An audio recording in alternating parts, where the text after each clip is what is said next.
शाहिद लतीफ का जन्म पाकिस्तान के गुजरावाला शहर में हुआ था। उसके शुरुआती साल ज्यादा चर्चा में नहीं रहे, लेकिन 1990 के दशक की शुरुआत में जब कश्मीर में हालात बेहद तनावपूर्ण हो चुके थे, उसी दौर में शाहिद लतीफ का नाम पहली बार सुरक्षा एजेंसियों के रिकॉर्ड में दर्ज हुआ। 1993 में शाहिद लतीफ ने कश्मीर घाटी में घुसपैठ की। उस वक्त सीमा पार से आतंकवाद तेजी से बढ़ रहा था। शाहिद लतीफ कश्मीर पहुंचकर हथियारों की तस्करी करने लगा। वो पाकिस्तान से हथियार लाकर आतंकवादियों तक पहुंचाता था।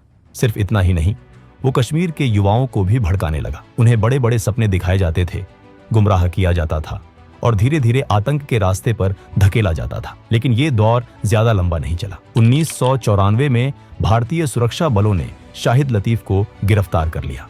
उस पर आतंकवाद से जुड़े कई गंभीर आरोप लगे। जांच के बाद उसे जेल भेज दिया गया। उस वक्त किसी को अंदाजा नहीं था कि ये गिरफ्तारी उसकी कहानी का अंत नहीं, बल्कि एक नई शुरुआत बनने वाली है। भारतीय जेल में बिताए गए साल शाहिद लतीफ की जिंदगी के सबसे अहम साल साबित हुए। जेल की सलाखों के पीछे उसकी सोच और ज्यादा कट्टर होती चली गई। इसी दौरान उसकी मुलाकात मसूद अजहर से हुई। मसूद अजहर वही शख्स था जो बाद में जैश-ए-मोहम्मद नाम का खतरनाक आतंकी संगठन बनाने वाला था। जेल के अंदर दोनों के बीच नजदीकियां बढ़ी, घंटों बातचीत होती थी। यहीं से शाहिद लतीफ की आगे की राह तय होने लगी।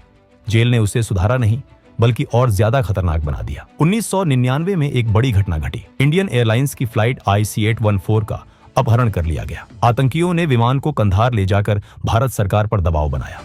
उनकी मांग साफ थी, मसूद अजहर और कुछ दूसरे आतंकियों को रिहा किया जाए। उस वक्त आतंकियों की जो सूची सामने आई, उसमें शाहिद लतीफ का नाम भी शामिल था, लेकिन भारत सरकार ने उसे छोड़ने से इनकार कर दिया।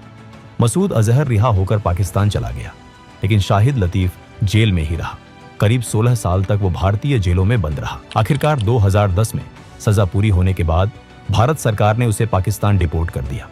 पाकिस्तान लौटते ही शाहिद लतीफ सीधे जैश-ए-मोहम्मद से जुड़ गया। अब वो सिर्फ एक आम सदस्य नहीं था। इतने सालों की जेल और मसूद अजहर के साथ जुड़ाव ने उसे संगठन में ऊंचा मुकाम दिला दिया। वो लॉन्चिंग कमांडर बन गया। लॉन्चिंग कमांडर का मतलब था आतंकियों की भर्ती करना, उन्हें ट्रेनिंग दिलवाना और फिर सीमा पार भारत भेजना। 31 दिसंबर 2015 की रात 4 आतंकवादी सीमा पार कर भारत में दाखिल होते हैं। अंधेरे का फायदा उठाकर ये चारों आतंकवादी एक गाड़ी को बंदूक की नोक पर कब्जे में लेते हैं। इसके बाद वो पठानकोट एयरबेस की तरफ बढ़ते हैं।